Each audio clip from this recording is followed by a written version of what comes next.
السلام علیکم ورحمۃ اللہ وبرکاتہ۔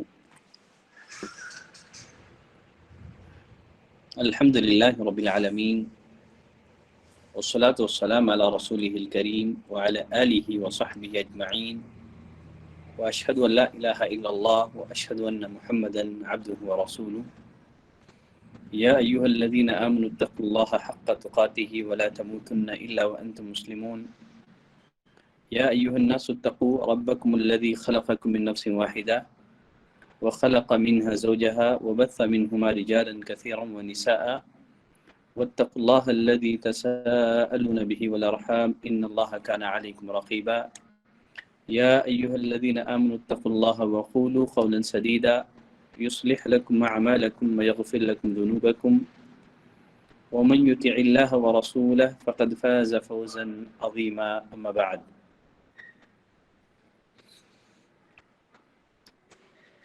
خواتین اسلام، عزیز بہنوں، والدین اپنے اولاد کی کامل تربیت، مکمل تربیت اسی وقت کر پائیں گی یا کر سکیں گے جب وہ 5 ایریاز پر محنت کریں۔ اس میں پہلے نمبر پر تو ہے بچوں کی دینی تربیت کرنا، اور ساتھ ہی بچوں کی اخلاقی تربیت کرنا۔ آج کے درس میں میں کچھ باتیں اخلاقی تربیت کے حوالے سے کروں گا، پھر اس کے بعد تربیت کے جو بقیہ ایریاز ہیں انشاءاللہ ان سے متعلق بھی میں گفتگو کروں گا۔ جس طرح والدین بچوں کی دینی تربیت کرتے ہیں، ان کی ایمانی تربیت کرتے ہیں، اسی طرح ان کی اخلاقی تربیت بھی کریں، ان کے کیریکٹر کو بنائیں، ان کے اخلاق کو سنواریں۔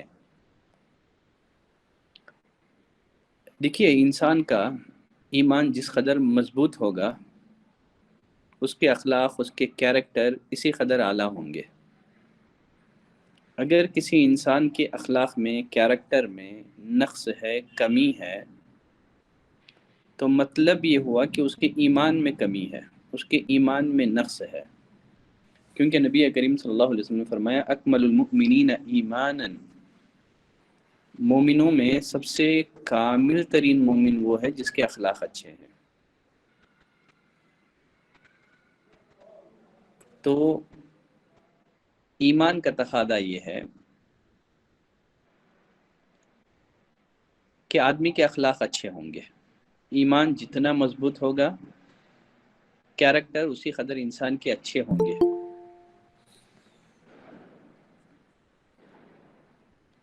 اخلاقی تربیت کا مطلب کیا ہے؟ بچوں کی اخلاقی تربیت کا مطلب کیا ہے؟ اخلاقی تربیت کا مطلب یہ ہے کہ آپ اپنے بچوں کو خوش اخلاق بنائیں، ملنسار بنائیں، کہ وہ دوسروں کے ساتھ اچھا برتاؤ کر سکے، وہ دوسروں کے حق میں رحمت بنے، زحمت نہ بنے۔ نبی کریم صلی اللہ علیہ وسلم نے فرمایا خیر الناس انفعهم للناس، لوگوں میں سب سے بہترین وہ ہے جو لوگوں کو فائدہ پہنچائے۔ تو اخلاقی تربیت کا یہ مطلب یہ ہے کہ آپ اپنے بچوں کے اخلاق کو، کیریکٹر کو ایسے سنواریں، ایسے نکھاریں کہ وہ معاشرے کے لیے، سماج اور سوسائٹی کے لیے رحمت بن جائیں، زحمت نہ بنے۔ دیکھیے، بچوں کی اخلاقی تربیت کے لیے 6 باتیں بڑی اہم ہیں۔ اس میں پہلی چیز ہے دعا، ہر معاملے میں دعا۔ والدین کو چاہیے کہ اللہ سے تعلق مضبوط رکھیں، ہمیشہ اپنے بچوں کی صالحیت کے لیے دعائیں مانگیں،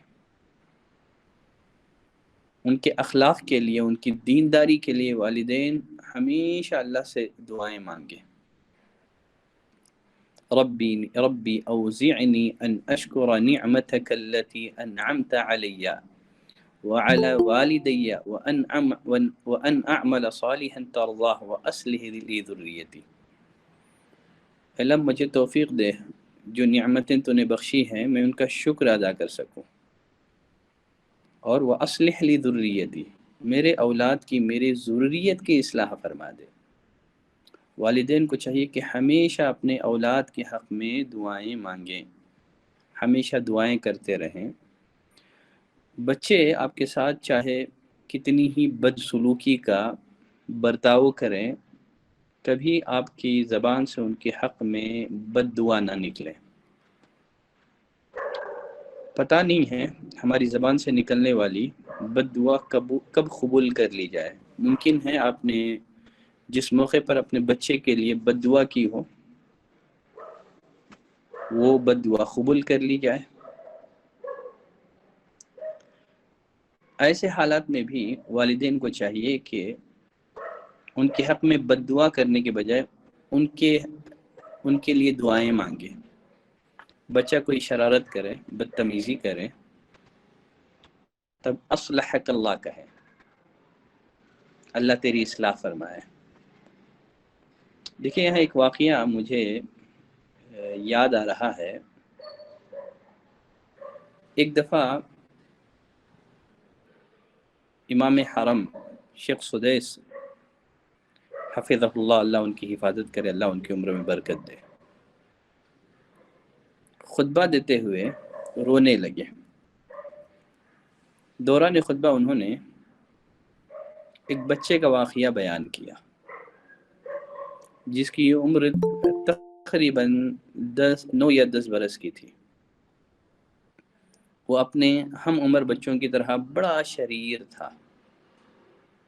ایک دفعہ گھر مہمان آئے،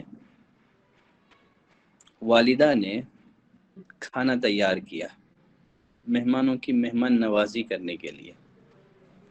جب کھانا پک کر کے تیار ہوا، اس شریر بچے نے سالن میں مٹی ڈال دی۔ یقیناً اس صورت میں غصہ آنا یہ فطری بات ہے۔ اس موقع پر ماں نے اپنے غصے کو کنٹرول کیا، بچے کے حق میں بد دعا کرنے کے بجائے ماں کہنے لگی جا اللہ تجھے کعبے کا امام بنائے۔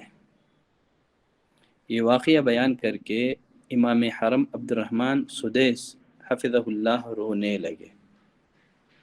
جس بچے کا یہ واقعہ بیان کر رہے تھے وہ بچہ کون تھا؟ خود امام حرم سدیس حفظہ اللہ کی شخصیت۔ بچپن میں بڑے شریر تھے۔ گھر میں جب مہمان آئے، کھانا پک کر کے تیار ہو گیا، کھانے میں مٹی ڈال دی۔ تو ایسے موقع پر والدہ نے بد دعا کرنے کے بجائے ان کے حق میں دعا کر دی، اللہ تجھے حرم کا امام بنا دے، کعبے کا امام بنا دے۔ اللہ نے قبول کر لی دعا۔ تو غصے کے موقع پر والدین کو چاہیے کبھی اولاد کے حق میں بد دعا نہ نکلیں، ہمیشہ دعا کریں اللہ سے۔ آپ تربیت کی جو ذمہ داریاں ہیں ان ذمہ داریوں کو ادا کرتے ہوئے ہمیشہ دعا، سجدے میں دعا کریں۔ اور خصوصیت کے ساتھ نماز میں 2 گھڑیاں ایسی ہیں، نماز میں 2 جگہیں ایسی ہیں جن میں مانگی جانے والی دعا اللہ قبول فرماتا ہے۔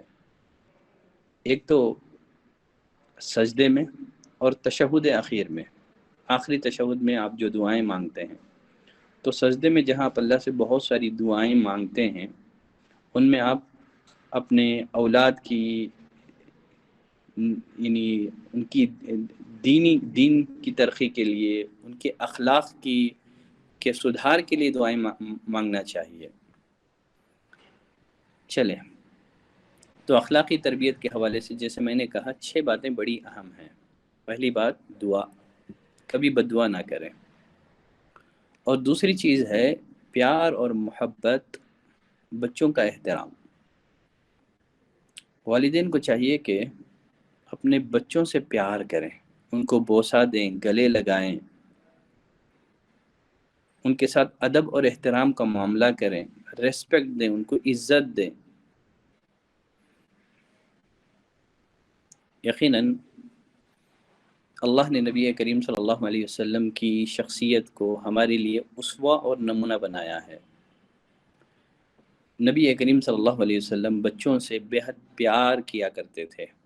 ان کے سر پر شفقت سے ہاتھ رکھتے تھے، ان سے ہنسی دل لگی کیا کرتے تھے۔ تو بچوں کے ساتھ محبت سے اگر آپ پیش آئیں گے، پیار کریں گے، تو ایک سیلف کانفیڈنٹ بچوں کے اندر پیدا ہوگا، اس سے ان کے اخلاق بنیں گے، ان کے اخلاق میں نکھار آئے گا۔ ابو ہریرہ رضی اللہ تعالیٰ عنہ فرماتے ہیں قبل رسول اللہ صلی اللہ علیہ وسلم الحسن بن علی، ایک دفعہ نبی کریم صلی اللہ علیہ وسلم نے حسن بن علی رضی اللہ تعالیٰ عنہ کا بوسہ لیا، اور وہیں اقرا بن حابس تمیمی بیٹھے ہوئے تھے۔ اقرا کہنے لگے ان لی عشرۃ من الولد، یقیناً میرے 10 بچے ہیں، ما قبلت منہم احدا، کبھی میں نے اپنے بچوں کا بوسہ نہیں لیا۔ نبی کریم صلی اللہ علیہ وسلم نے اس کی طرف دیکھا، فرمایا من لا یرحم لا یرحم، جو رحم نہیں کرتا ہے اس پر رحم نہیں کیا جاتا ہے۔ تو معلوم ہوا کہ والدین کو چاہیے کہ بچوں سے محبت شفقت کا معاملہ کریں، تبھی تو یہ اخلاق بچوں میں پیدا ہوں گے۔ جو بو گے وہی فصل کاٹو گے آپ۔ اسی طرح سیدہ عائشہ رضی اللہ تعالیٰ عنہ فرماتی ہیں قدیم ناس من الاعراب علی رسول اللہ صلی اللہ علیہ وسلم، کچھ دیہاتی کچھ بدو نبی کریم صلی اللہ علیہ وسلم کی خدمت میں حاضر ہوئے، کہنے لگے اتقبلون صبیاءکم، کیا تم بچوں کا بوسہ لیتے ہو؟ نبی کریم صلی اللہ علیہ وسلم نے فرمایا ہاں۔ فقال، وہ لوگ کہنے لگے لیکن واللہ ما نقبل، لیکن ہم اللہ کی قسم اپنے بچوں کا بوسہ نہیں لیتے ہیں۔ نبی کریم صلی اللہ علیہ وسلم نے فرمایا وَأَمْلِكُ إِنْ كَانَ اللَّهُ نَزَّعَ مِنْكُمْ رَحْمًا، اگر اللہ تمہارے دل سے رحمت نکال لی ہے تو میں اس کا مالک نہیں ہوں۔ تو بچوں کے ساتھ رحم و کرم اور شفقت کا معاملہ کرنا چاہیے والدین کو۔ نبی کریم صلی اللہ علیہ وسلم اپنے نواسوں کے ساتھ کس درجے پیار اور محبت کا برتاؤ کرتے تھے ہم مانتے ہیں۔ آپ صلی اللہ علیہ وسلم اپنی نواسی کو اٹھا کر کے امامت کیا کرتے تھے۔ کبھی آپ سجدے میں ہوتے تھے، نواسے آ کر کے آپ کے کندھے پر بیٹھ جاتے تھے، آپ کا سجدہ لمبا ہو جایا کرتا تھا۔ جب فاطمہ رضی اللہ تعالی عنہ گھر آتی تو آپ ان کے استقبال کے لیے، ویلکم کے لیے کھڑے ہوتے، پیشانی کا بوسہ لیتے۔ تو بچوں کی اخلاقی تربیت کے لیے دوسری اہم بات یہ ہے، والدین کو چاہیے کہ بچوں کے ساتھ پیار اور محبت کا برتاؤ، جب بچوں کو دیکھیں چہرے پر مسکراہٹ سجائیں۔ نبی کریم صلی اللہ علیہ وسلم نے فرمایا کسی بھی نیکی کے کام کو حقیر نہ جانو، خواہ مسکراتے ہوئے چہرے کے ساتھ ملنا ہی کیوں نہ ہو۔ یقیناً ہماری مسکراہٹ کے سب سے زیادہ حقدار ہمارے بچے ہیں، تو چہروں پر مسکراہٹ سجائیں، شفقت، رحمت، پیار بھرا سلوک بچوں کے ساتھ کریں۔ بچوں کی اخلاقی تربیت کے لیے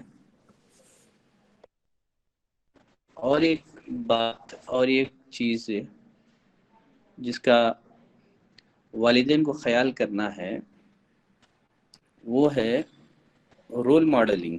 اس سے پہلے بھی میں بتا چکا ہوں اس سے متعلق، بہترین رول ماڈلنگ فراہم کریں بچوں کو، اس لیے کہ بچوں کے اخلاق اور کردار پر والدین کے اخلاق اور کردار کا بہت اثر پڑتا ہے۔ بچوں کے اخلاق در حقیقت والدین کے اخلاق پر ڈیپینڈ ہوتے ہیں۔ جب والدین اپنے اخلاق کو بہتر بنائیں گے، اپنے کیریکٹر کو بہتر بنائیں گے، بچوں کو اچھی رول ماڈلنگ فراہم کریں گے، تو بچے ان کو نقل کرنے کی کوشش کریں گے، اور ساتھ ہی وہ اپنے اخلاق اور کردار کو بہترین بنائیں گے۔ اسی بنا پر والدین کو چاہیے کہ گھر میں رہتے ہوئے بچوں کے ساتھ اپنی زبان کو بہت محتاط انداز میں استعمال کریں، گالی گلوچ سے بچیں، کذب جھوٹ بیانی سے بچیں، لان تان سے بچیں، بچوں کو بہترین رول ماڈلنگ فراہم کریں، گھر کا ماحول اسلامی بنائیں، گھر کو اسلامی گھر بنائیں، اس لیے کہ بچہ گھر سے سیکھتا ہے۔ آپ جتنا اچھا ماحول بچوں کو گھر میں فراہم کریں گے، اتنے اچھے اخلاق بچوں کے اندر پیدا ہوں گے۔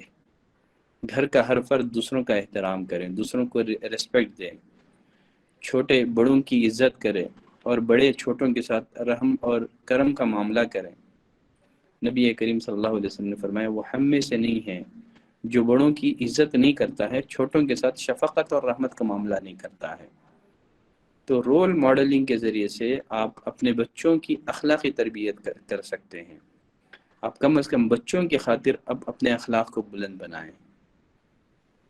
میں پہلے بھی بتا چکا ہوں، اخلاق دو طرح کے ہیں۔ ایک ہوتا ہے کمرشل اخلاق، لو دو کا معاملہ، جیسا سلوک ہمارے ساتھ کیا جائے بدلے میں ہم ویسا سلوک کریں۔ یقیناً یہ اخلاق اسلامی اخلاق نہیں ہیں۔ اعلیٰ اخلاق یہ ہیں کہ بروں کے ساتھ آپ اللہ کے لیے اچھا سلوک کریں، جو آپ کے ساتھ تعلقات ختم کریں آپ اللہ کے لیے ان سے تعلقات جوڑیں، جو ظلم کریں معاف کر دیں، جو محروم کریں ان کو دیں۔ تو یہ جو اعلیٰ اخلاق ہیں والدین کو چاہیے کہ اپنے اندر پیدا کریں۔ تو اخلاق سے مراد کمرشل اخلاق نہیں ہے، جو ہمارے ساتھ اچھا سلوک کریں بدلے میں ہم ان کے ساتھ اچھا سلوک کریں۔ یہ کمال بھی نہیں ہے، یہی تو ہر کوئی کرتا ہے۔ مسلمان وہ ہے، نبی کریم صلی اللہ علیہ وسلم کا سچا امتی وہ ہے جو برا چاہنے والوں کے ساتھ اچھا چاہتا ہے، برائی کرنے والوں کے ساتھ اچھا کرتا ہے۔ تو غرض بچوں کی اخلاقی تربیت کے لیے تیسری بات، بہترین رول ماڈلنگ بچوں کو فراہم کریں۔ اور چوتھی چیز ہے صحبت اور دوستی۔ دیکھیے صحبت کا، دوستی کا، فرینڈشپ کا انسان کی زندگی پر بہت گہرا اثر پڑتا ہے۔ غلط دوستی سے انبیاء کی اولاد بگڑ سکتی ہے۔ شیخ سعدی نے کہا تھا پسر نوح باب دا بنشست خاندان نبوتش گم شد، سگے اصحاب کہف روز چند پائے نیکاں گرفت مردم شد۔ نوح علیہ السلام اولو العزم پیغمبر، ان کا بیٹا برے لوگوں کے ساتھ بیٹھتا تھا۔ نقصان کیا ہوا؟ نبوت جو وراثت میں ملنے والی تھی، نوح علیہ السلام کا بیٹا نبوت سے محروم کر دیا گیا۔ اللہ کا قانون ہے اگر بیٹے نیک ہوں، صالح ہوں، تو ان کو بھی نبوت عطا کرتا ہے۔ ایسی کتنی مثالیں ہمارے سامنے ہیں۔ آدم علیہ السلام کے بیٹے شیس یہ نبی تھے۔ یہ پھر اسی طرح ابراہیم علیہ السلام کے دونوں لڑکے، چاہے اسماعیل ہو، اسحاق نبی تھے، پھر اسحاق کے لڑکے یعقوب نبی تھے، یعقوب کے لڑکے یوسف نبی تھے، زکریا علیہ السلام کے بیٹے یحییٰ نبی تھے۔ کتنی ایسی مثالیں ہیں۔ فرماتے ہیں نوح علیہ السلام کا بیٹا اولو العزم پیغمبر، جب ان کے بیٹے نے برے لوگوں کی صحبت اختیار کی تو وہ بھٹک گیا، وہ گمراہ ہو گیا، طوفان میں غرق ہو گیا۔ اس کے برخلاف سگے اصحاب کہف روزے چند، غار والوں کا کتا کچھ دنوں تک وہ نیک لوگوں کے ساتھ رہا۔ اللہ نے قرآن مجید میں سورہ کہف میں اس کتے کا ذکر کر دیا، وَكَلْبُهُمْ بَاسِطٌ ذِرَاعِهِ بِالْوَصِيدِ، کتا غار کے دہانے پر بیٹھا ہوا تھا، گویا شیر کے معنی۔ تو بچوں کا اٹھنا بیٹھنا، بچوں کی فرینڈشپ کن کے ساتھ ہے، والدین کو چاہیے کہ نگرانی کریں۔ نبی کریم صلی اللہ علیہ وسلم نے بھی دوستی کے جو اثرات، جو ایفیکٹ انسانی زندگی پر پڑتا ہے، اس کا ذکر کرتے ہوئے آپ نے فرمایا کہ اچھے دوست کی مثال عطر بیچنے والے کی ہے۔ اگر آپ عطر بیچنے والے کے پاس بیٹھیں گے، آپ کو وہ عطر آپ کو تحفے میں دے سکتا ہے، وہ عطر لگائے گا، اگر آپ خریدیں گے۔ اگر یہ دونوں باتیں نہ ہوں، کم از کم جتنی دیر آپ اس کے پاس رہیں گے آپ کو خوشبو نصیب ہوگی۔ اس کے برخلاف برے دوست کی مثال رسول اللہ صلی اللہ علیہ وسلم نے فرمایا کہ بھٹی میں پھونکنے والے کی طرح ہے۔ لوہار جو بھٹی میں پھونکتا ہے، مختلف اوزار تیار کرتا ہے، آپ اس کے پاس بیٹھیں گے تو پسینہ، بدبو، چنگاری اڑ کر کے آپ کے کپڑوں کو جلا دے گی۔ تو اخلاقی تربیت میں صحبت کا، دوستی کا بہت گہرا اثر ہوتا ہے۔ بچوں کی دوستی پر نظر رکھیں، ان کی دوستی کن کے ساتھ ہے، ان کا اٹھنا بیٹھنا کس کے ساتھ ہے۔ شیخ صالح عثیمین رحمۃ اللہ علیہ فرماتے ہیں کہ جو دوست ہوتے ہیں ان کی 3 قسمیں ہیں۔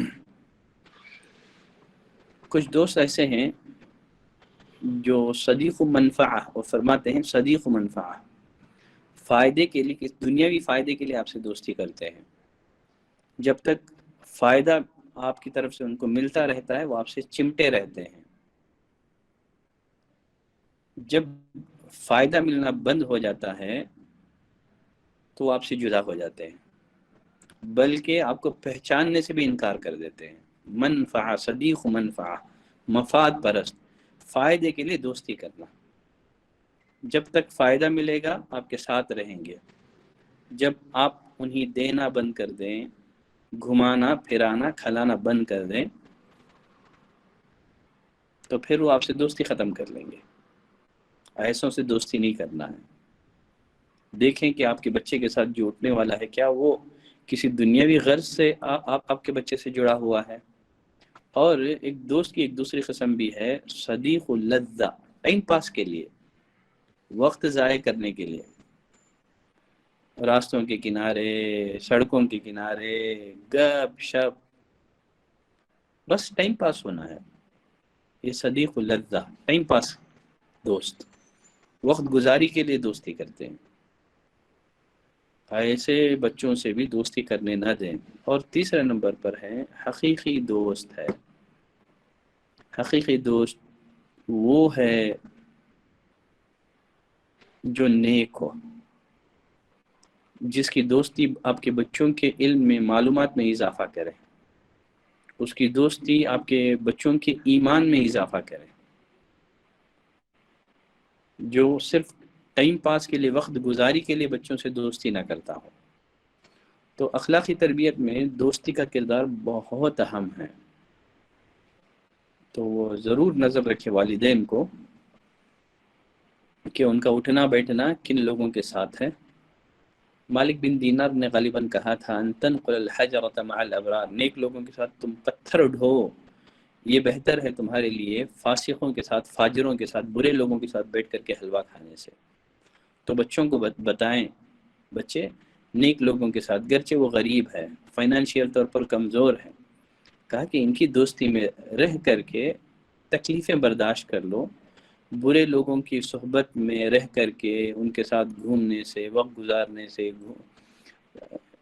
سیر و تفریح کرنے سے، پکنک کرنے سے بہتر ہے جو غریب ہے، گرچہ وہ فائنینشیل طور پر کمزور ہے، ایسوں سے دوستی کریں۔ تو بچوں کا ذہن بنائیں کن سے دوستی کرنا ہے، کن سے دوستی نہیں کرنا ہے۔ تو دوستی کا بچوں کے اخلاق اور کردار پر، بلکہ ان کی دینداری پر بھی اثر پڑتا ہے۔ اسی بنا پر رسول اللہ صلی اللہ علیہ وسلم فرمائے کہ المرء علی دین خلیلہ، آدمی اپنے دوست کے دین پر ہوتا ہے۔ انسان کو دیکھ لے کہ وہ کس سے دوستی کر رہا ہے۔ آدمی دوستوں سے پہچانا جاتا ہے۔ آپ کسی کے بارے میں جاننا چاہتے ہیں وہ اچھا ہے یا برا، اس کا سب سے بہترین طریقہ یہ ہے کہ اس کے دوستوں کو دیکھا جائے۔ اگر وہ اچھے لوگوں کے ساتھ رہتا ہے تو وہ اچھا ہے، بروں کے ساتھ رہتا ہے تو وہ برا ہے۔ وہ تو صحبت، دوستی، بچوں کی اخلاقی تربیت کے حوالے سے اور ایک 5ویں چیز ہے رزق حلال، حلال روزی۔ والدین کو چاہیے کہ بچوں کو حلال کھلائیں، رزق حلال کھلائیں، سود کی کمائی، چوری کی کمائی، دھوکے سے حاصل کی ہوئی کمائی، حرام مال سے اپنے بچوں کا پیٹ ہرگز نہ بھریں، اس لیے کہ آپ بچوں کو حرام کھلائیں گے تو ان کے اندر سرکشی پیدا ہوگی، نافرمانی کے جراثیم ان کے اندر پیدا ہوں گے، وہ نیک نہیں بنیں گے، وہ تو بدبخت بنیں گے۔ اس لیے کہ جس گھرانے کے افراد حرام کھاتے ہیں، اب غور کریں اس گھرانے کے بچے، اس گھرانے کی عورتیں بے حیا ہوتی ہیں۔ حرام کھانے کا بہت بڑا نقصان یہ ہے، بہت بڑا نقصان یہ ہے آدمی حرام کھا کر کے چاہتے ہوئے بھی اللہ کی عبادت نہیں کر سکتا۔ حرام کھا کر آدمی حرام کھاتا ہے تو وہ نہ چاہتے ہوئے بھی گناہ کرے گا، اس کے برخلاف آدمی حلال کھاتا ہے وہ نہ چاہتے ہوئے بھی اللہ کی عبادت و بندگی کرے گا۔ تو حرام سے بچائیں۔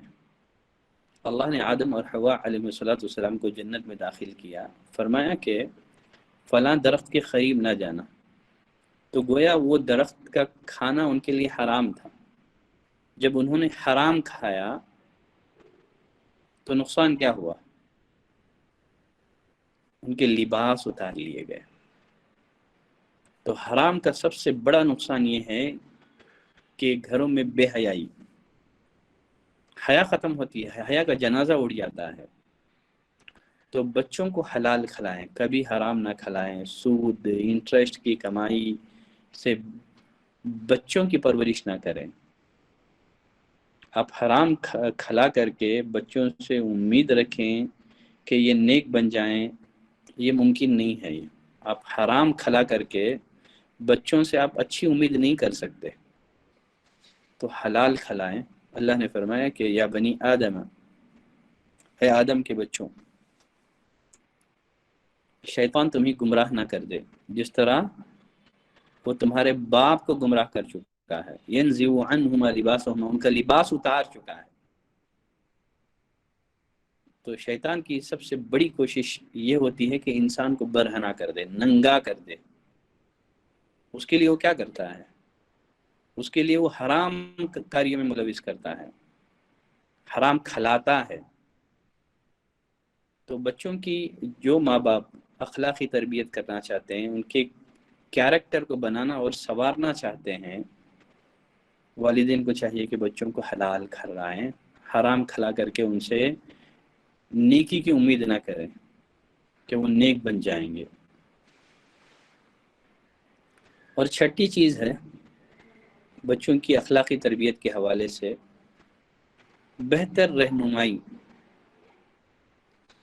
والدین کو چاہیے کہ رہنمائی کریں، نصیحت کریں، محبت کے ساتھ، پیار کے ساتھ۔ اگر آپ پیار اور محبت کے ساتھ نصیحت کر رہے ہیں، کئی ایک دفعہ سمجھایا ہے، اس کے بعد بھی آپ کا بچہ نہیں مان رہا ہے، تو آپ اس سے ایک 3 دن کے لیے بات چیت چھوڑ دیں۔ ممکن ہے اس کے ذریعے سے اس کی اصلاح ہو جائے، کیونکہ نبی اکرم صلی اللہ علیہ وسلم نے فرمایا کسی مسلمان کے لیے جائز نہیں ہے کہ 3 دن سے زیادہ بات چھوڑے رکھیں۔ تو کبھی یہ اسلوب بھی اپنایا جا سکتا ہے اگر آپ سمجھتے ہیں کہ اس کے ذریعے سے بچے کی اصلاح ہو جائے گی۔ تو بچوں کی رہنمائی کریں، وقتاً فوقتاً بچوں کی رہنمائی کرتے رہیں، ان کو نصیحت کرتے رہیں۔ بچوں کو کفر سے باز رکھیں، گالی گلوچ سے، لعن طعن سے، فضول اور گھٹیا گفتگو سے بچوں کو روکیں۔ بچوں کو زبان کی اہمیت سمجھائیں، زبان یہ کس قدر اہم ہے۔ بسا اوقات آدمی کی زبان سے نکلا ہوا ایک بول اس کی عبادتیں ضائع ہو جاتی ہیں۔ زبان سے نکلے ہوئے ایک بول سے تلواریں نیام سے نکل جاتی ہیں، خاندانوں میں دشمنیاں پیدا ہو جاتی ہیں۔ اسی لیے کہا جاتا ہے تلوار کا زخم بھر سکتا ہے لیکن زبان کا زخم نہیں بھرتا ہے۔ تو زبان کے صحیح استعمال کی طرف بچوں کو توجہ دلائیں، کیونکہ نبی کریم صلی اللہ علیہ وسلم نے فرمایا جو 2 چیزوں کی حفاظت کی مجھے گارنٹی دے دے میں جنت کی گارنٹی دوں گا، زبان اور شرمگاہ۔ تو بچوں کو زبان کی حفاظت کی تعلیم دیں اور سچائی کی تعلیم دیں کہ آپ کے بچے ہمیشہ سچ بولنے والے بنیں، قولی اور عملی اعتبار سے سچائی کا عادی بنائیں۔ اور والدین کو بھی چاہیے کہ بچوں کے ساتھ ہنسی مذاق کے انداز میں بھی جھوٹ نہ بولیں۔ عبداللہ بن عامر رضی اللہ تعالیٰ عنہ فرماتے ہیں ایک دفعہ میری والدہ نے مجھے بلایا۔ اس روز رسول اللہ صلی اللہ علیہ وسلم ہمارے گھر میں تشریف فرما تھے۔ والدہ نے کہا ہاں تعال اعطیک، بیٹے آ بچے آ میں تجھے کچھ دوں گی۔ آج والدین بچوں سے کچھ کام کروانا ہے تو یہی بول کے بلاتی ہیں آ بیٹا میں تجھے کچھ دوں گی۔ نبی کریم صلی اللہ علیہ وسلم نے عبداللہ بن عامر رضی اللہ تعالی عنہ کی والدہ سے پوچھا ما اردتی ان تعطیہ، کیا دینا چاہتی ہو، کیوں بلائی ہو بیٹے کو؟ کہنے لگی اعطیہ خمرہ، میں نے بچے کو اس لیے بلایا ہے تاکہ میں اس کو کھجور دوں۔ نبی کریم صلی اللہ علیہ وسلم نے فرمایا اما انک لو لم تعطیہ شیئا کتبت علیک کذبۃ، اگر تو بچے کو بلاتی اور کھجور نہ دیتی، نام اعمال میں ایک جھوٹ لکھ دیا جاتا۔ اور ایک حدیث میں رسول اللہ صلی اللہ علیہ وسلم نے فرمایا کہ من قال لصبی تعال ہاک، جس نے بچے کو کوئی چیز دینے کا بہانہ کر کے بلایا، ثم لم يعطیہ شیئا، پھر بچے کو کچھ نہیں دیا، فہی کذبۃ، آپ نے فرمایا یہ جھوٹ ہے، نام اعمال میں جھوٹ کے طور پر لکھا جائے گا۔ تو بچوں کے ساتھ معاملہ کرتے ہوئے کبھی زبان سے جھوٹ نہ بولیں، بچوں کو سچائی کا عادی بنائیں، سچ کے فائدے بچوں کو بتائیں، جھوٹ کے جو نقصانات ہیں بچوں کو واضح کریں کہ جھوٹ کتنا بڑا گناہ ہے اسلام کی نظر میں۔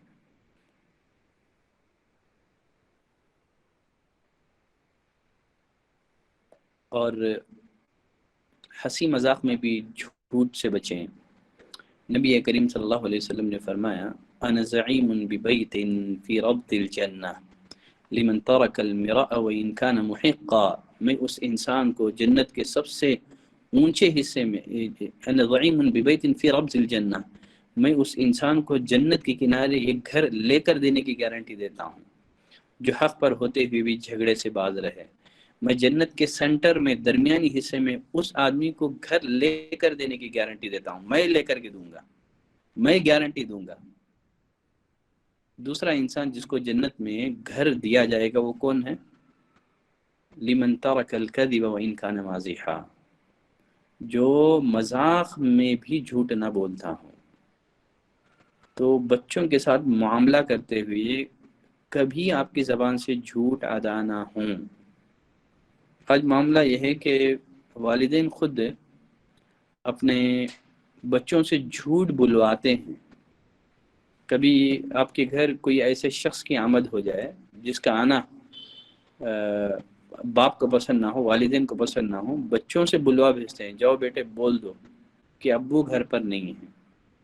اور بعض بچے ایسے ہوتے ہیں بڑی معصومیت سے جا کر کے کہہ دیتے ہیں ابو نے کہا کہ ابو گھر پر نہیں ہے، ایسے بھی ہو جاتا ہے۔ تو والدین خود اپنے بچوں سے جھوٹ بلواتے ہیں۔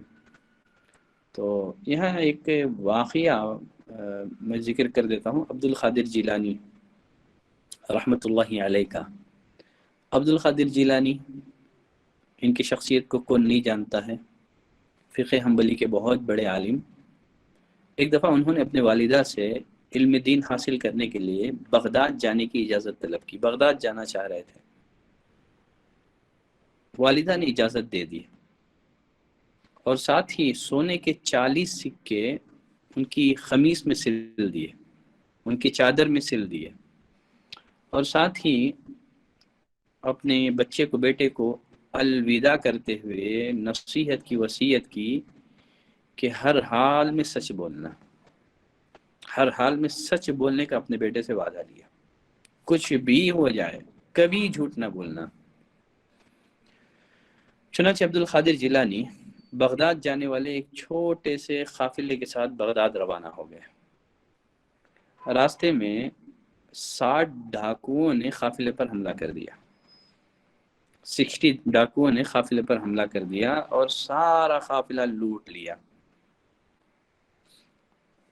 ان میں سے ایک ڈاکو عبد القادر جیلانی رحمۃ اللہ علیہ کے پاس آیا، پوچھنے لگا تمہارے پاس کیا ہے؟ جواب دیا سونے کے 100 سکے ہیں۔ ڈاکو اس بات کو مذاق سمجھتا ہوا چلا گیا۔ اس کے بعد دوسرا ڈاکو آیا، اس نے بھی یہی بات پوچھی، کہا کہ 40 سکے میرے پاس ہیں سونے کے۔ چنانچہ مذاق سمجھتے ہوئے چلا گیا۔ چنانچہ جب یہ ڈاکوؤں کے سردار کے پاس جمع ہوئے تو انہوں نے عبد القادر جیلانی کا ذکر کر دیا۔ چنانچہ ڈاکوؤں کے سردار نے عبد القادر جیلانی کو اپنے پاس بلایا، پوچھا تمہارے پاس کیا ہے؟ عبد القادر جیلانی کہا میرے پاس سونے کے 40 سکے ہیں۔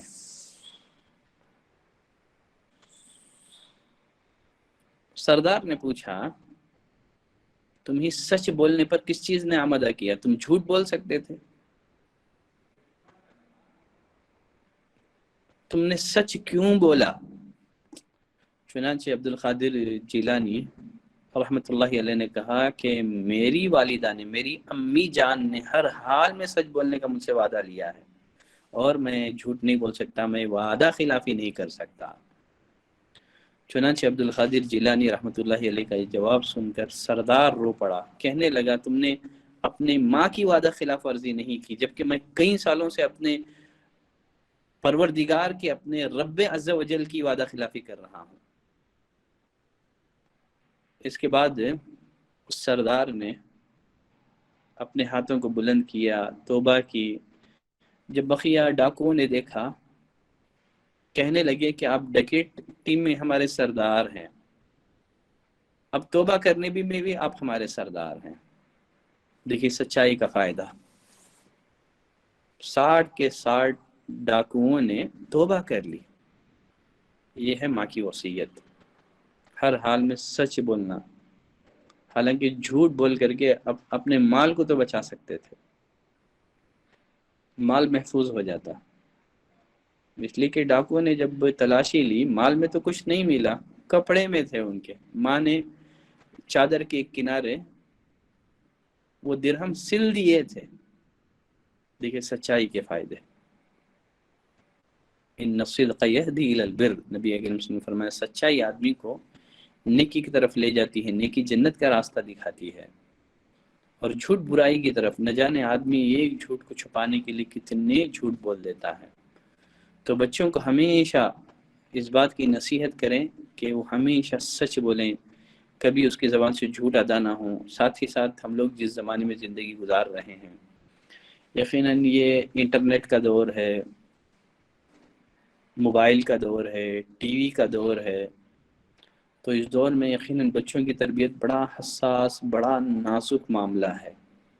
والدین کو چاہیے کہ بچوں پر گہری نظر رکھیں، آپ اچھے سے اچھا لباس فراہم کریں، اچھے سے اچھا گھر فراہم کریں، لیکن زبردست بچوں کی نگرانی کریں۔ ہمارے بچے کیا دیکھ رہے ہیں، اس لیے کہ جو دیکھتے ہیں اس کا اثر بچوں کے اخلاق اور کردار پر پڑتا ہے۔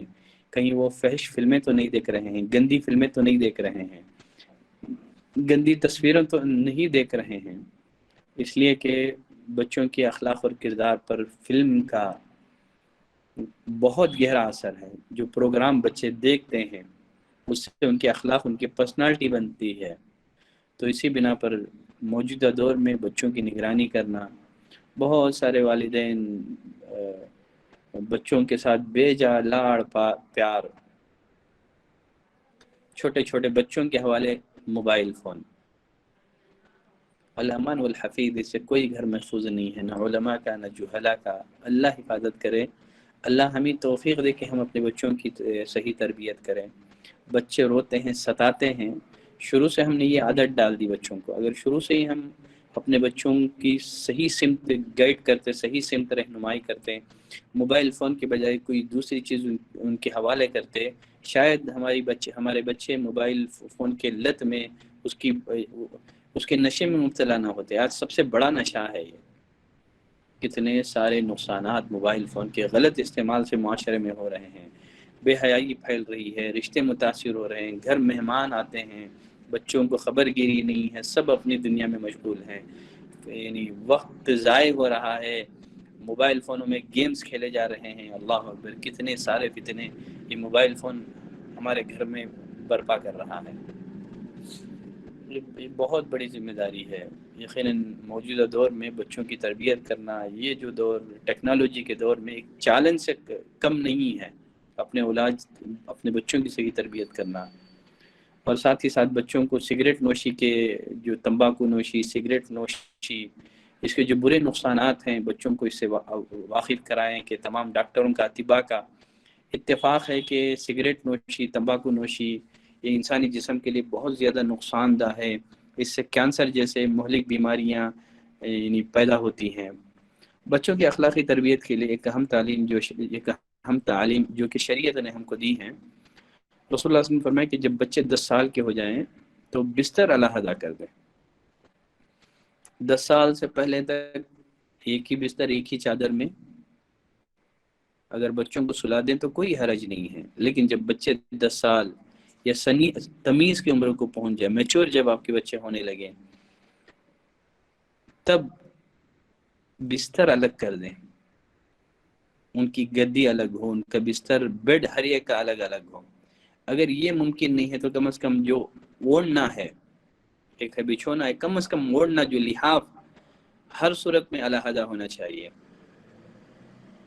لڑکوں اور لڑکیوں کے لیے الگ الگ کمرے ہوں تو یہ بہت اچھی بات ہے، یہ بہت اچھی بات ہے، یہ بہت بہتر ہے، اخلاق اور کردار کی اخلاقی تربیت کے لیے بہت مفید ہے۔ اگر یہ ممکن نہیں ہے تو کم از کم لڑکے اور لڑکیوں کا جہاں تک معاملہ ہے دور دور سلائیں، بستر الگ ہو، ہر ایک کا نہالی الگ ہو، تکیہ الگ ہو، لحاف الگ ہو۔ تو اس بات کی بچوں کی اخلاقی تربیت کے لیے بہت اہم تعلیم شریعت نے ہمیں دی ہے۔ بہت سارے والدین اس کا خیال نہیں کرتے ہیں، اس کی وجہ سے بھی نہ جانے ہم لوگ کیسے کیسے واقعات ہمارے کانوں میں سننے کو ملتے ہیں، کیونکہ نبی کریم صلی اللہ علیہ وسلم نے فرمایا کہ وہ ساری برائیاں جو اہل کتاب میں تھی، وہ ساری برائیاں میری امت میں آ جائیں گی۔ اگر سابقہ اقوام میں سے کسی نے اپنی ماں کے ساتھ بدکاری کی ہوگی تو اس امت میں ایسے لوگ پیدا ہوں گے جو ماں کے ساتھ منہ کالا کریں گے۔ تو ان سب چیزوں کو آپ لائٹلی نہ لیں، تو یہ شریعت کی بہت اہم تعلیمات ہیں، اس کو نظر انداز نہ کریں۔ یہ بھی بچوں کے اخلاق اور کردار کو سامنے رکھ کر کے شریعت نے ایک اہم تعلیم دی ہے۔ بچوں کو اس بات کی عادت ڈالیں کہ راستے میں گندگی نہ پھینکیں، اگر راستے میں کوئی بھی تکلیف دہ چیز دیکھیں اس کو ہٹا دیں۔ نبی کریم صلی اللہ علیہ وسلم نے فرمایا اماطۃ الاذی عن الطریق صدقہ، راستے سے تکلیف دہ چیز کا ہٹا دینا صدقہ ہے۔ تو والدین کو چاہیے کہ پریکٹیکل طور پر بچوں کے ساتھ جاتے ہوئے، چلتے ہوئے، پھرتے ہوئے راستے میں کوئی تکلیف دہ چیز دیکھیں آپ اس کو ہٹا دیں، اور راستوں میں گندگی کرنے نہ دیں، اور بچوں کے ساتھ جب بھی آپ کا سامنا ہو سلام کریں۔ بچوں کو بھی اس بات کی عادت ڈالیں کہ سلام کو عام کریں، اس لیے کہ رسول اللہ صلی اللہ علیہ وسلم نے فرمایا کہ تم جنت میں داخل نہیں ہو سکو گے جب تک کہ مومن نہ بن جاؤ، اور تم مومن نہیں بن سکتے جب تک کہ تم ایک دوسرے سے محبت نہ کرو۔ کیا میں تمہیں ایسا عمل نہ بتاؤں، اگر تم کر لو گے اس کو تو اس سے محبت پیدا ہوگی، اس سے دلوں میں محبت پیدا ہوگی۔ اور آپ نے فرمایا کہ دلوں کی چابی یا دلوں میں محبت پیدا کرنے کا ذریعہ سلام کو عام کرنا ہے، تو سلام کو عام کریں، بچوں کو تعلیم دیں کہ سلام کو عام کریں۔ بچوں کو میوزک ہے، آلات موسیقی ہیں، اس سے اپنے بچوں کو دور رکھیں۔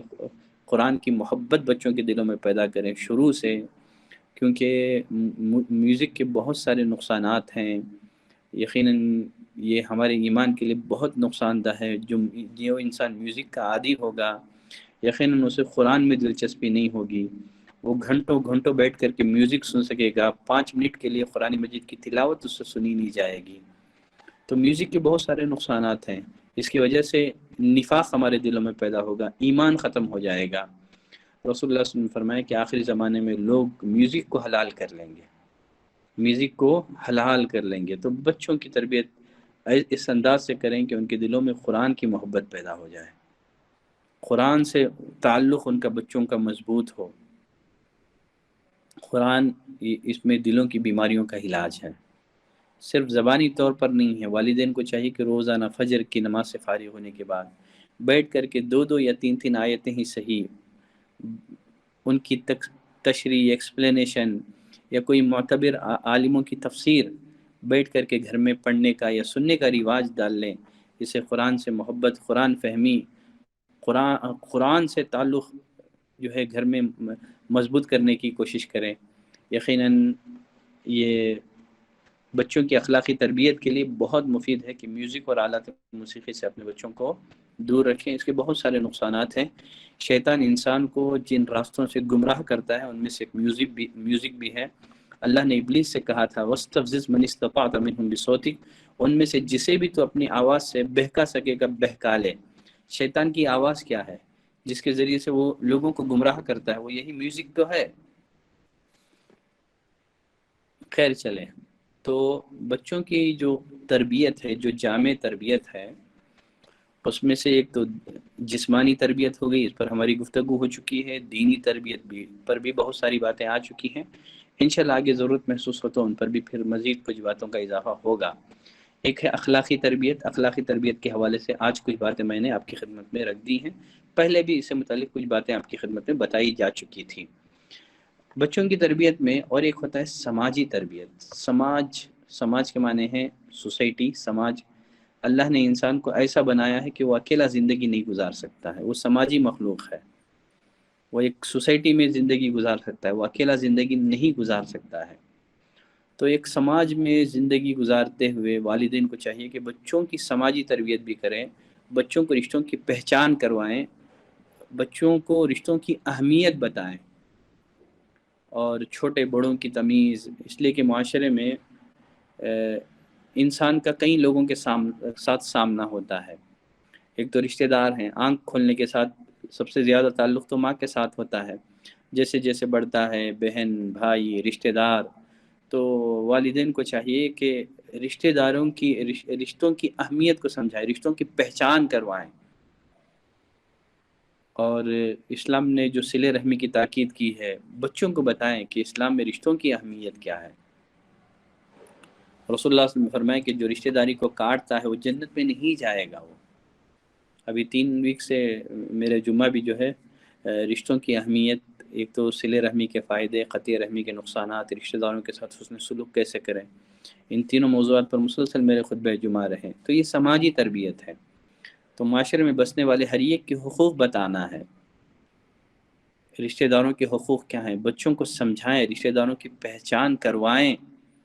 رسول اللہ صلی اللہ علیہ وسلم نے فرمایا کہ لیس الواصل بالمکافی، جو بدلے میں صلہ رحمی کرتا ہے، عدلے بدلے والا وہ صلہ رحمی کرنے والا نہیں ہے۔ صلہ رحمی کرنے والا، ریلیشن شپ کو قائم کرنے والا وہ ہے، رشتہ دار اس سے تعلق توڑ بھی لیں، ریلیشن شپ ختم بھی کر لیں، وہ آگے بڑھ کر کے ریلیشن شپ کو قائم کریں۔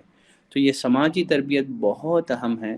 والدین کو چاہیے کہ بچوں کو رشتوں کی پہچان کروائیں۔ والدین اپنے بچوں کے لیے ہر معاملے میں اولین رول ماڈل ہوتے ہیں۔ رشتہ نبھانے میں جیسا کردار والدین کا ہوتا ہے، بچے ویسے ہی کردار اپناتے ہیں۔ اگر والدین لوگوں کے ساتھ، رشتہ داروں کے ساتھ، پڑوسیوں کے ساتھ اگر وہ پیار محبت سے اخلاق کے ساتھ پیش آئیں گے، ان کے دکھ اور درد میں شریک ہوں گے، تو یقیناً یہ اوصاف بچوں میں بھی منتقل ہوں گے۔ بچوں کو الگ سے کچھ کہنے کی اور سمجھانے کی ضرورت پیش نہیں آئے گی، اس لیے کہ مضبوط رول ماڈلنگ کے ذریعے سے یہ مسئلہ حل ہو جائے گا۔ تو مضبوط رول ماڈلنگ کے ذریعے سے والدین رشتہ داروں کی اہمیت بچوں کے دلوں میں واضح کر سکتے ہیں، سماج میں کیسے زندگی گزارا جائے۔ پھر اسی طرح سے بچوں کو ایک سوشل بنائیں، لوگوں سے اگر اس کا ملنا جلنا ہے، مسجد کی خدمت، مسجد سے تعلق، تو ان سب چیزوں میں اگر آپ دیکھ رہے ہیں آپ کا بچہ بڑھ چڑھ کے شریک ہو رہا ہے، بچوں کی ہمت افزائی کریں، بچوں کو تلقین کریں کہ وہ پڑوسیوں کے ساتھ حسن سلوک سے پیش آئیں، اپنی کسی حرکت سے ان کا دل نہ دکھائیں، کیونکہ رسول اللہ صلی اللہ علیہ وسلم نے فرمایا کہ وہ مومن نہیں ہے، مومن نہیں ہے، مومن نہیں ہے۔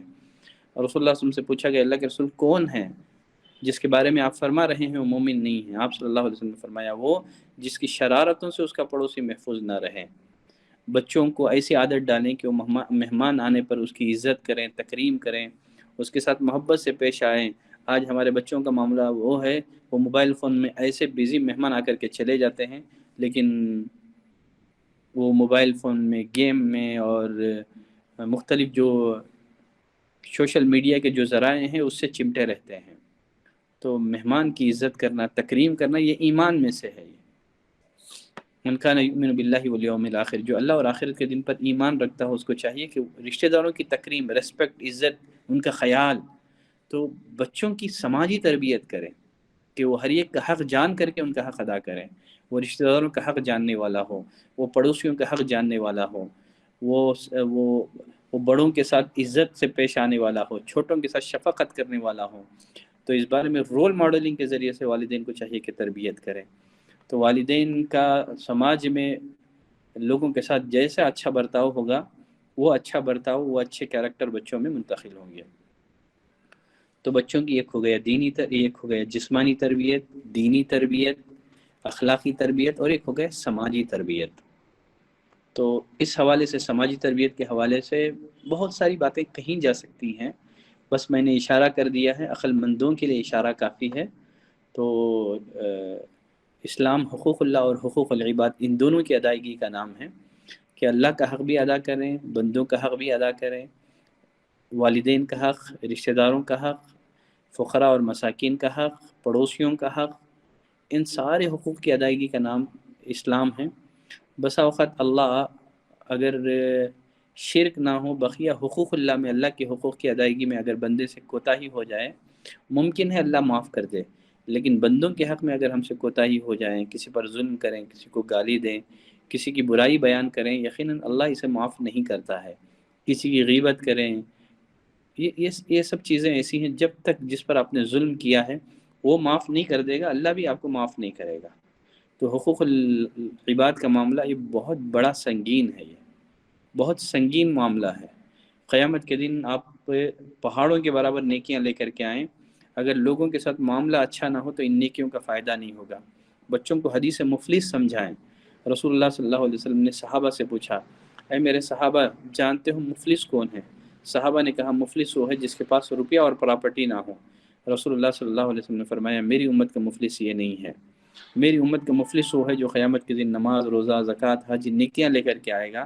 کسی کو گالی دی ہوگی، کسی کو مارا ہوگا، کسی کا مال ناحق لیا ہوگا، چوری کی ہوگی، تو کیا ہوگا؟ اللہ قیامت کے دن حکم دے گا کہ اس کی نیکیاں حقداروں میں تقسیم کر دی جائے. کسی پر ظلم کیا ہوگا اس کی نیکیاں مظلوم کو دے دی جائے گی، کسی کا مال کھایا ہوگا اس کی کچھ نیکیاں اس کو دے دی جائے گی، کسی کو گالی دی ہوگی اس کی کچھ نیکیاں اس کو دے دی جائے گی، غیبت کی ہوگی دے دی جائے گی.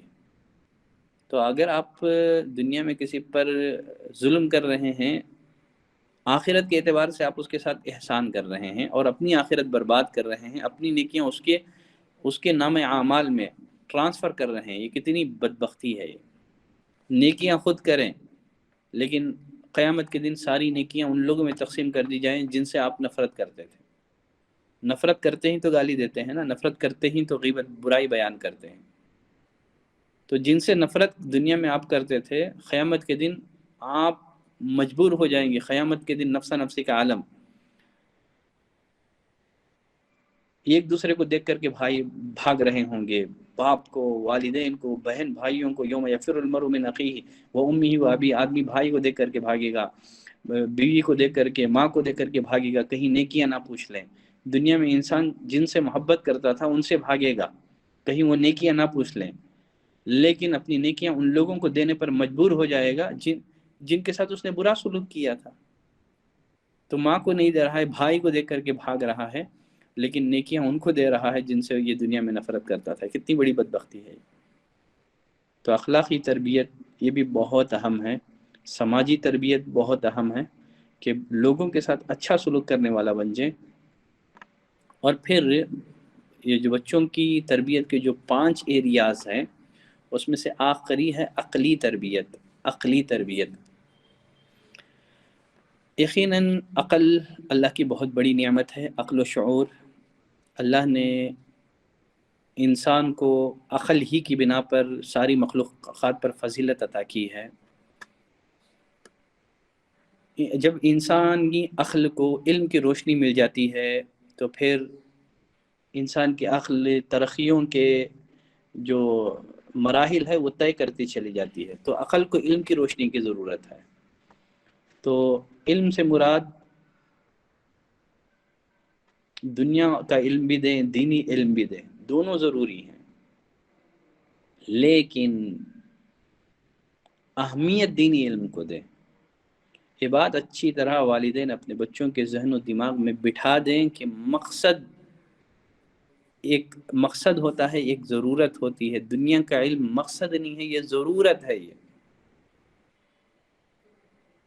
آج جو مقصد تھا ہم نے اس کو ضرورت بنا دیا، جو ضرورت تھا ہم نے اس کو مقصد بنا دیا. تو یقیناً آپ اپنے بچوں کو انجینئر بنائیے، ڈاکٹر بنائیے، دنیا کی جس فیلڈ میں آپ مہارت پیدا کرنا چاہتا ہے پیدا کرا دیجئے، لیکن سب سے پہلے اسے مسلمان بنائیے۔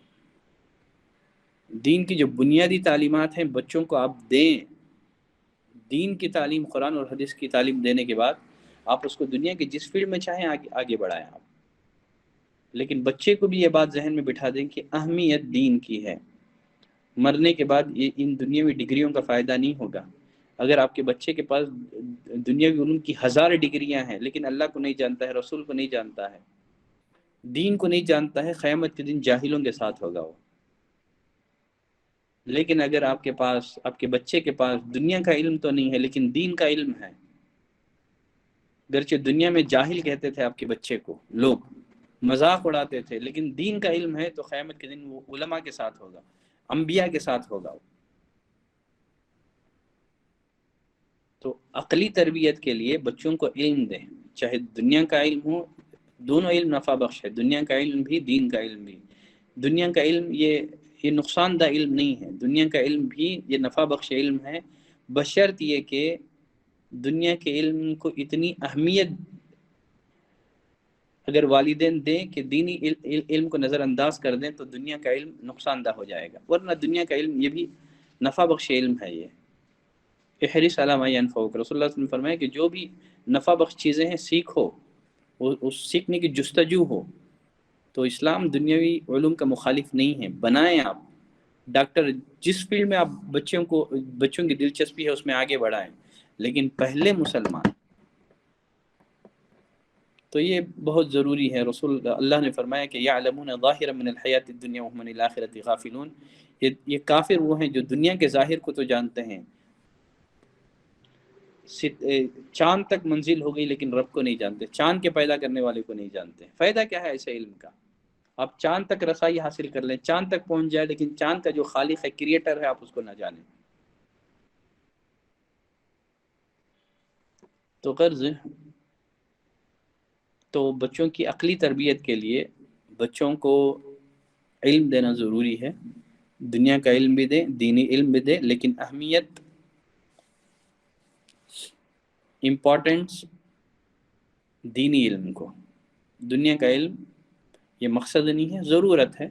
بعض دفعہ دنیا کا علم، اس کا سیکھنا کبھی فرض کفایہ بھی بن جاتا ہے، اس لیے کہ ڈاکٹر بننا بھی ضروری ہے۔ ڈاکٹر بنے بغیر انسانی جانوں کی حفاظت نہیں ہو سکتی ہے، بیماریاں پھیل جائیں، کوئی ڈاکٹر نہ ہو تو پھر پورا معاشرہ گنہگار ہوگا۔ اس لیے کہ ایسا علم بھی سیکھنا ضروری ہے جس کو سیکھ کر کے لوگوں کی جانیں بچائی جا سکے۔ تو دنیا کا علم بھی بعض اوقات یہ ضروری ہو جاتا ہے، ایک دین کا حصہ بن جاتا ہے۔ تو اسلام دنیاوی علم کا مخالف نہیں ہے، یہ بات ذہن میں رکھیں۔ رسول اللہ صلی اللہ علیہ وسلم نے فرمایا ان اللہ یبغض کل عالم بالدنیا وجاہل بالآخرہ، اللہ ہر اس انسان سے نفرت کرتا ہے جس کے پاس دنیا کا تو علم ہے لیکن آخرت کا علم نہیں ہے۔ تو دنیا کا علم سکھائیں لیکن آخرت کا علم نہ سکھائیں تو یہ اللہ کے نزدیک ناپسندیدہ انسان ہے۔ تو دین کے علم کے ساتھ ساتھ آپ بچوں کو دنیا کا علم دیں، اس سے بچوں کی عقلی تربیت ہوتی ہے۔ تو یہ رہی شاید لگ بھگ الحمدللہ اولاد کی تربیت کے جو 5 ایریاز تھے، میں نے اس کی وضاحت کر دی ہے۔ انشاءاللہ آج کے لیے اتنی گفتگو کافی رہے گی، تو آج کے لیے یہیں پہ ہم ختم کرتے ہیں۔ سبحانک اللہم و بحمدک، اشہد ان لا الہ الا انت، استغفرک و اتوب الیک۔